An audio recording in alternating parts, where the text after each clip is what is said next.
చీమ చూడండి, ఎక్కడో ఇసుక పంచదార కలిపి ఉంటే అందులో పంచదార రేణువు తెచ్చుకోవడానికి ఎవరికి అడ్డొచ్చి పాదాల కింద పడిపోకుండా గోడ గది పక్క నుంచి పాకుతూ వెళ్ళి ఆ పంచదార రవ్వ నోటితో పట్టుకొని మళ్ళీ అంత దూరం ప్రయాణం చేసి ఎక్కడో తన గూట్లోకి తీసుకెళ్ళి దాచుకుంటుంది.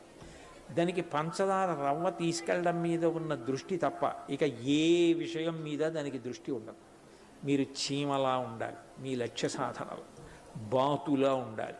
ఇవి నా మాటలు కావు, రామకృష్ణ పరమహంస మాటలు ఉటంకిస్తున్నాను నేను ఇక్కడ.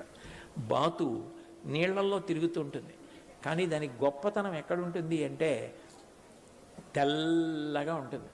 దానికి ఒళ్ళు నీటికి తగలకుండా చూసుకుంటుంది, కాళ్ళ మీద పెడుతుంది, వేళ్ల మధ్యలో చర్మం ఉంటుంది, అందుకని పాదాల మీద తేలుతూ వెళ్తుంది. ఎప్పుడైనా కొంచెం బురద అంటుకుందనిపించింది అనుకోండి, రెక్కలు టపటపటప